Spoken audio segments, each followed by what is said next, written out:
Brand new டேல நம்ம ரொம்ப நாளுக்கு அப்புறம் ஒரு ஃப்ரெண்ட்லி நெய்பர்ஹுட் ஸ்பைடர்மேன் இந்த படத்துல நம்ம பாக்குறோம். நோ வே ஹோம்ல இருந்து பீட்டர் பார்க்கர் லைஃபை டோட்டலாவே பீட்டர் மறந்துட்டு ஒரு ஸ்பைடர்மேனா ஸ்ட்ரீட் லெவல் ஹீரோவா அந்த லைஃப் தான் அவர் வாழ்ந்துகிட்டு இருக்காரு. அந்த சமயத்துல அவருக்கு ஏற்படுற எமோஷன் டிராமானால அவரோட பாடி மியூட்டேட் ஆக ஆரம்பிக்குது. இந்த பிரச்சனை பிளஸ் கண்ணுக்கே தெரியாத ஒரு டெலிபாத் வில்ல வர ஒரு தொல்லையா இருக்கான். சோ ஸ்பைடர்மேன் இந்த ரெண்டு பிரச்சனையும் தேவைப்படுற அளவுக்கு ஆக்ஷன் சீக்வன்ஸோட நிறைய எமோஷன்ஸோட இன்ட்ரெஸ்டிங்கான ஒரு ஸ்ட்ரீட் லெவல் மூவியா இது சொல்லப்பட்டிருக்கு. படத்துல ஸ்விங் சீக்வன்ஸ் எல்லாமே நல்லா இருந்துச்சு. ஏன்னா நம்ம கடைசியா ஹோம் கமிங் ட்ரைலர்ல இந்த அளவுக்கு பெரிய ஸ்விங் சீக்வன்ஸ் எதுவும் நம்ம பார்க்கல.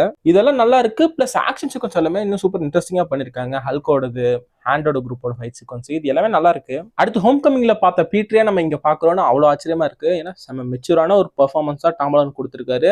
பீட்டர் அண்ட் ஸ்பைடர்மேனா ஒரு மெச்சூரான ஸ்டேஜ்ல இப்போதைக்கு பீட்டர் இருக்காரு. படத்துல ஸ்பைடர்மேன் அண்ட் பனிஷரோட ப்ரோக் அவுட் காம்போ செம்ம இன்ட்ரெஸ்டிங்கா இருந்துச்சு. PG-13 வெர்ஷன்ல பனிஷரை ஃபன்னா ஷோ பண்ணிருக்காங்க. அது ஒர்க் ஆயிருக்கு.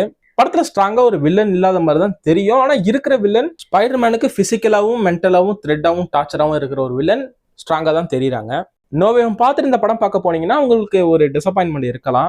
நோவேம் ஸ்டோரி வைஸா ஒரு கிராண்ட் ஸ்கேல்ல இருக்கும். பட் இந்த படம் அப்படி கிடையாது. அண்ட் மிகப்பெரிய மைனஸா சோனியோட கேவலமான ப்ரொமோஷனை தான் நான் சொல்லுவேன். படத்துல இருக்க எல்லாத்தையும் அவன் ட்ரெயிலர்லேயே காமிச்சிட்டான். ட்ரெயிலர்ல எதை காமிக்கணும் எதை காமிக்க கூடாதுன்னு ஒழுங்கா அவன் ப்ரொமோஷன் பண்ணியிருந்தான்னா தியேட்டர்ல வாவ் மூமெண்ட் இருக்க ஒரு செம்ம படமா அது இருந்திருக்கும்.